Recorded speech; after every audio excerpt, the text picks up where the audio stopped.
Nunca pensé que me enamoraría de alguien que no tenía futuro conmigo.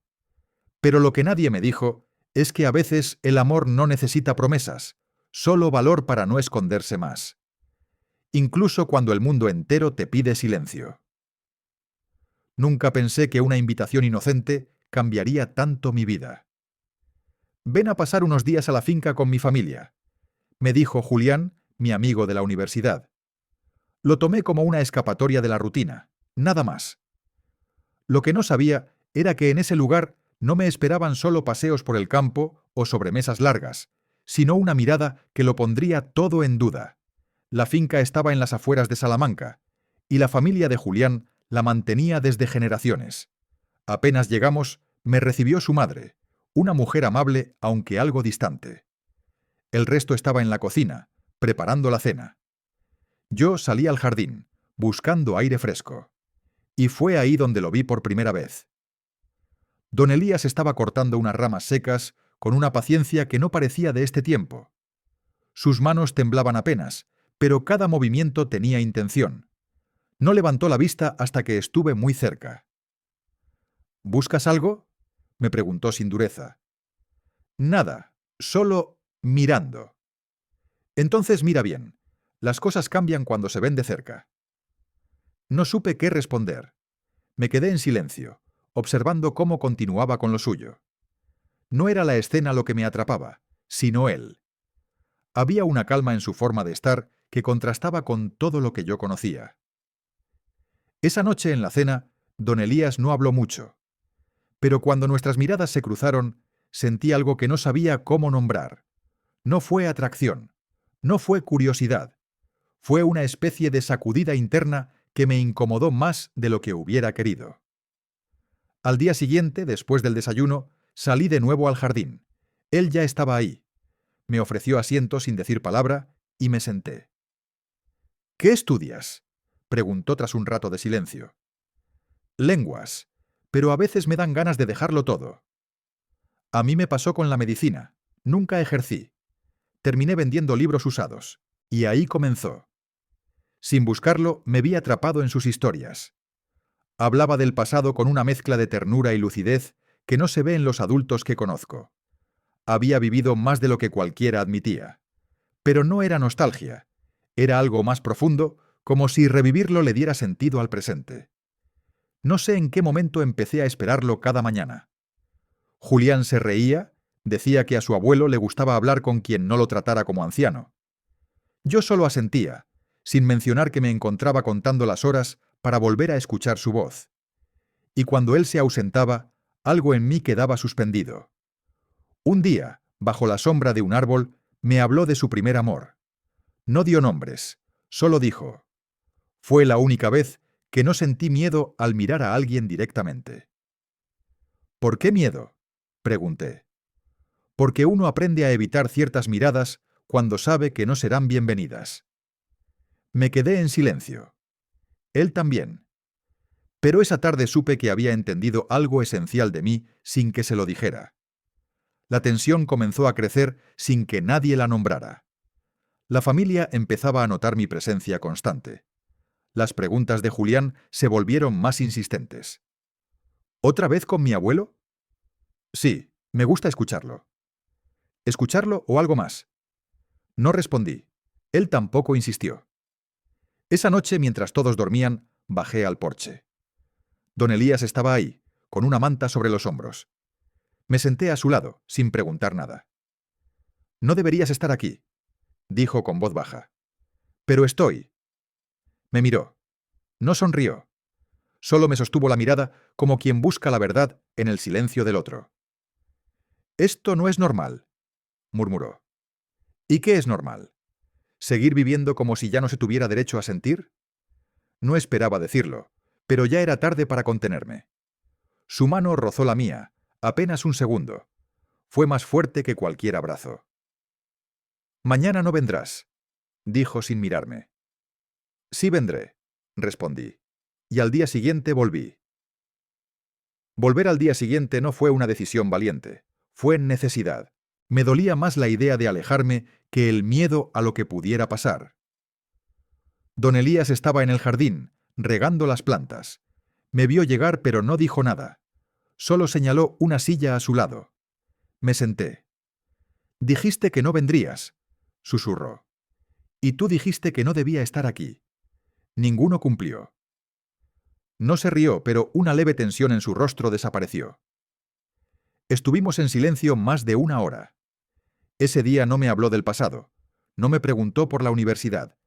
Solo compartimos la sombra y el sonido lejano del viento. Empezó a ser así. Todos los días.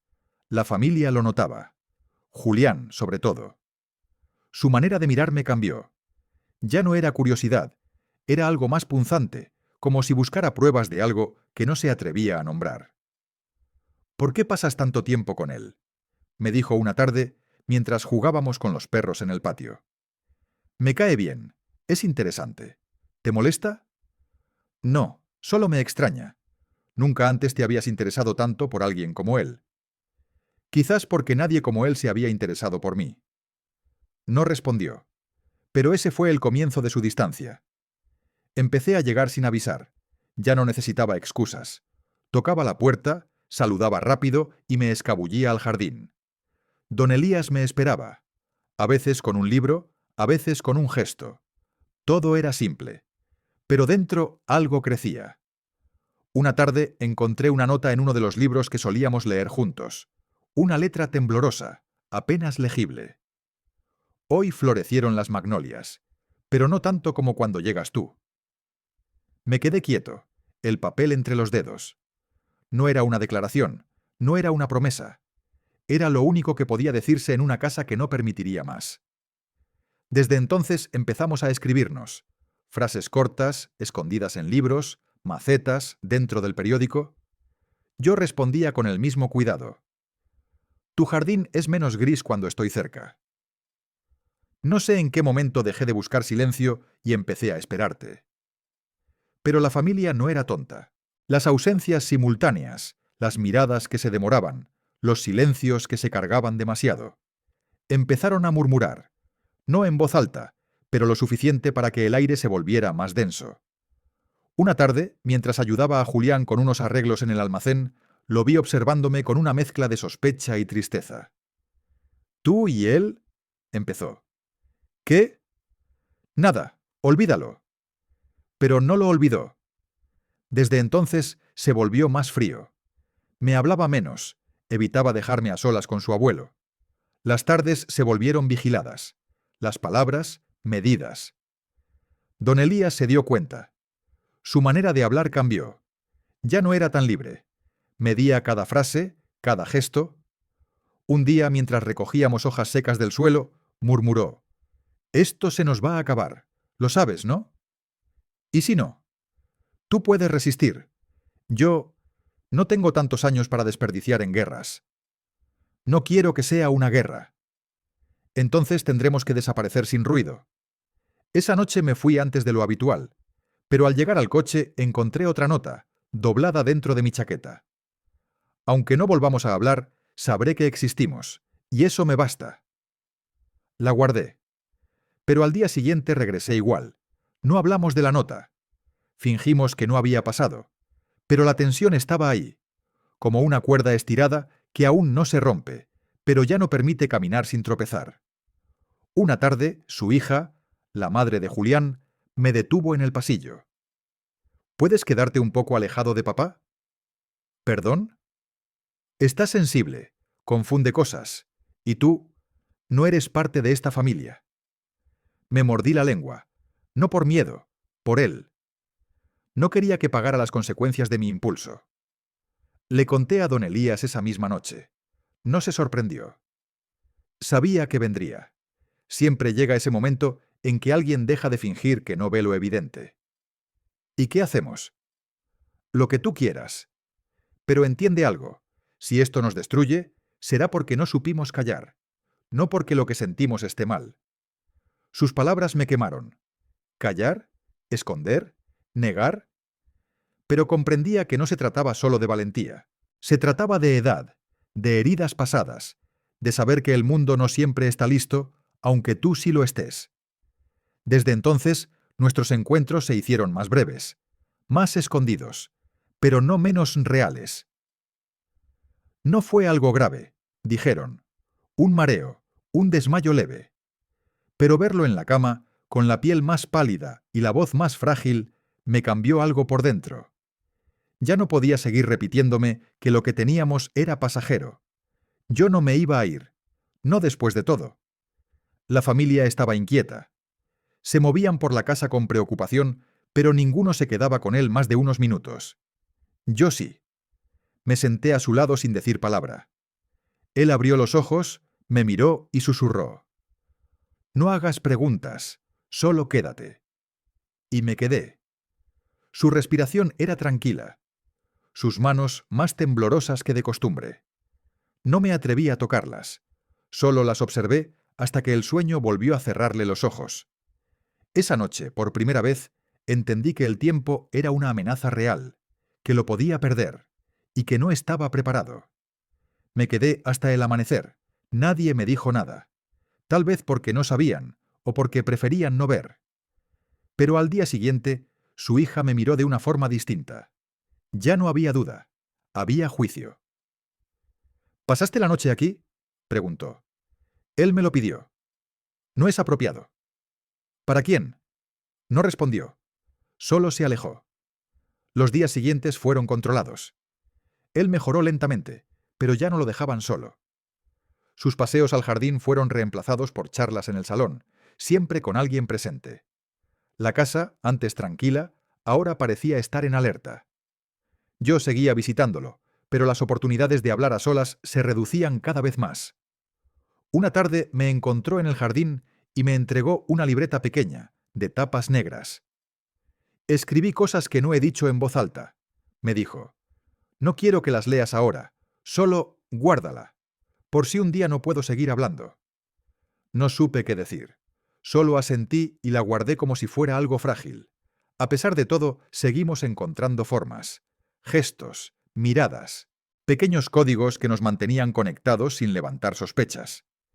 Pero el ambiente era distinto. Julián apenas me hablaba. Su madre me evitaba. Hasta los empleados parecían más distantes. Una noche, mientras preparaban la cena familiar, don Elías me tomó del brazo. «Quédate», susurró. «¿Estás seguro? No sé si tendré otra oportunidad». Esa noche la tensión era tan densa que se podía sentir en el aire. Todos estaban presentes, conversaciones forzadas, sonrisas que no llegaban a los ojos. Y de pronto su hija habló. «Papá, necesitamos hablar». Lo dijo sin levantar la voz, pero con una frialdad que cortó la sala. Todos se callaron, y luego me miró a mí. «¿Tú también?». Julián me miró sin entender del todo. Su madre continuó. «Esto no es normal. No es normal la forma en que se buscan. No es normal lo que están generando aquí». Don Elías no se inmutó. Solo se acomodó en la silla y respondió. «No tienes que entenderlo, pero no me quites lo que me hace sentir vivo». Silencio. Nadie supo qué decir. Yo no me defendí. No era mi lugar. Esa era su casa, su historia, su derecho. Julián bajó la mirada. Su madre apretó los labios. Esa noche me senté en el porche como otras veces. Esperé. Y él vino. «Ahora saben», dijo simplemente. «Sí». «¿Tienes miedo?». «No sé, pero no voy a desaparecer». Me miró largo rato. Luego puso su mano sobre la mía, como la primera vez. No necesitábamos decir más. Ya no íbamos a escondernos. Después de esa cena, la casa no volvió a ser la misma.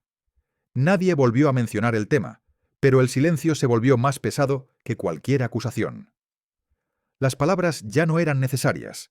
Las miradas decían todo. Y lo que decían no era amable. Julián dejó de escribirme. No respondió mis mensajes. Me evitaba si estaba en la finca. En sus ojos había algo entre decepción y traición, como si le hubiera robado algo que le pertenecía. Pero nunca fue así. Él no entendía. No podía. La familia mantuvo la cortesía, pero me dejaban fuera de las conversaciones, de las decisiones. Don Elías notó cada cambio, cada distancia, cada paso hacia atrás. «Te están cerrando la puerta», me dijo una mañana. Entonces la empujaremos juntos. No, Álvaro. A veces no se trata de empujar. Se trata de saber si vale la pena entrar. Me molestó. Sentí que me estaba dejando solo, que me estaba pidiendo rendirme. Pero después entendí. No era cobardía. Era protección. Para mí. Las visitas se redujeron. No porque no quisiera ir, sino porque cada vez que llegaba me recibían con más reservas. Empecé a encontrar excusas para no quedarme. Pero él me buscaba igual. Me dejaba notas escondidas. Pequeñas señales de que todavía estábamos ahí, aunque todo alrededor se desmoronara. Una tarde, mientras caminábamos por el sendero detrás de la casa, me dijo algo que me desgarró. Si esto empieza a hacerte daño, si un día sientes que estás pagando demasiado por algo que no puedes nombrar en voz alta, vete. Yo entenderé. ¿Eso es lo que quieres? No. Pero quiero que puedas seguir sin cargar con lo que yo ya no puedo sostener. No respondí. Sentí que el mundo se encogía, que cada paso que habíamos dado juntos se deshacía entre palabras llenas de dolor contenido. Los días siguientes fueron más fríos, no entre nosotros, sino en todo lo demás. Su hija apenas me saludaba. Julián no cruzaba palabra. La casa parecía esperar que me rindiera, pero no me rendí. Cada miércoles, como siempre, pasaba por el viejo árbol donde solíamos sentarnos. Ya no estaba él, pero yo seguía tocando el tronco, como si con eso le recordara que no me había ido. Desde la ventana él me miraba. A veces levantaba una mano, a veces solo observaba, pero estaba, y yo también. Una noche, mientras cenaban todos, yo me quedé en el porche. No quería fingir, no quería soportar las miradas, la conversación tensa. Él salió, se sentó a mi lado y me dijo: «Esto no es lo que quería para ti». ¿Y tú crees que yo quería algo distinto? No te elegí porque fuera fácil. Entonces lo sabías, desde el primer día que no supe cómo dejar de buscarte con los ojos. Se quedó en silencio. Luego murmuró: «Es demasiado tarde para que yo cambie lo que soy, pero tú aún puedes elegir». Ya elegí quedarme. Y eso hice. Pero quedarse no fue fácil. Los rumores comenzaron a llegar más lejos. No eran acusaciones claras, pero eran suficientes para incomodar. Ese chico que viene tanto parece tener algo especial con don Elías. Ya no es normal a su edad. No eran insultos, pero dolían igual, porque nos reducían a algo sucio, a algo que debía explicarse o corregirse. Él se volvió más silencioso. No porque se avergonzara, sino porque conocía el mundo. Sabía cómo se castigaba lo que no se entendía. Una tarde, en el jardín, me dijo: «Si un día me caigo, no quiero que levantes mi nombre entre gritos. Solo recógeme con dignidad. Y sigue. No vas a caer». Todos caemos, Álvaro. Lo importante es cómo nos miran cuando lo hacemos. Ese día supe que el final se acercaba. No un final de vida, pero sí de esa etapa en la que habíamos podido sostener algo sin romperlo. La cuerda que nos unía ya estaba tensa, llena de nudos, a punto de soltarse. Pero aún quedaba algo. Aún podíamos decidir cómo cerrar el círculo. Sin vergüenza, sin mentiras. El otoño llegó sin ruido, pero lo cambió todo. Las visitas se volvieron más breves. A veces ni siquiera entraba a la casa. Solo caminaba por los alrededores, esperando verlo asomado en alguna ventana. Ya no podía salir tanto. Se cansaba rápido, pero seguía buscándome con la mirada. Un día, al llegar, me entregaron un sobre. Dentro había una hoja doblada en 4. Reconocí su letra. Era breve. «Si no puedo hablarte mañana, recuerda que nunca te mentí». Ese mismo día lo encontré más débil que nunca. No quiso hablar. Solo me tomó la mano y la sostuvo un buen rato, como si eso bastara para decir todo lo que aún quedaba pendiente. La familia ya no disimulaba. No me miraban mal, me ignoraban. Como si borrar mi presencia fuera más fácil que enfrentarla. Pasaron días así, largos, silenciosos. Hasta que una mañana recibí un mensaje de Julián. No esperaba leerlo nunca. «Él pregunta por ti, y yo creo que deberías venir». Volví sin pensar. Él estaba recostado, pero al verme sus ojos se encendieron como antes. «No pensé que te dejarían entrar». dijo. Tampoco yo, pero aquí estoy. Entonces escucha. Me senté. No quiero que esto te arrastre, murmuró. Lo que vivimos fue nuestro. Nadie puede quitártelo. Pero no vivas toda tu vida tratando de defender lo que no necesita defensa. ¿Y qué hago con todo lo que siento? Haz lo que yo no pude. Cuídalo sin esconderlo. Guardamos silencio. Esa fue la última conversación larga que tuvimos. Días después, su estado empeoró. La familia pidió privacidad. No me llamaron, no me dejaron verlo. Lo supe por Julián, que me escribió tarde en la noche. Está tranquilo, pero no habla. Le respondí con una sola frase.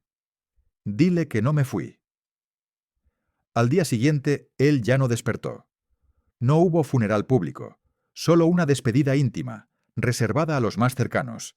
No me invitaron, pero fui igual, desde lejos. Me paré frente al árbol donde habíamos compartido tantas tardes. No lloré, no podía. El dolor no era nuevo, era viejo, callado, persistente. Días después Julián me buscó. No sabía qué decir, lo noté nervioso. «Dejó algo para ti», me dijo. Era la libreta negra, la misma que me había dado tiempo atrás, pero ahora con un marcador en la última página. La abrí. Había una sola frase escrita a mano. Te vi llegar, y supe que el final de mi vida iba a tener sentido. No dije nada, Julián tampoco. Nos quedamos en silencio. Esa fue su forma de reconocer algo que nunca había podido aceptar. Con el tiempo dejé de ir a la finca. No porque quisiera olvidar, sino porque sabía que nuestra historia no pertenecía a ese lugar. Él vivía en mí, en la libreta que llevaba a todas partes, en las palabras que me dejó, en la forma en que aprendí a mirar el mundo desde entonces. Nunca volví a vivir algo parecido, y no lo busqué, no porque lo nuestro fuera insuperable, sino porque me bastaba con haberlo vivido. A veces, en conversaciones casuales, alguien pregunta si alguna vez amé de verdad. Yo sonrío sin explicar, porque hay historias que no necesitan ser contadas para ser ciertas, y la nuestra fue eso, una verdad silenciosa que no pidió permiso, pero dejó huella. No fue escándalo, no fue error, fue amor. Y aunque para muchos no tuvo nombre, para mí siempre tuvo rostro, tiempo y lugar. Hoy, cuando paso cerca de aquella finca, bajo la ventanilla del coche y dejo que el aire entre. No por nostalgia, sino por gratitud, porque amar, incluso cuando nadie más lo aprueba, también es una forma de resistir.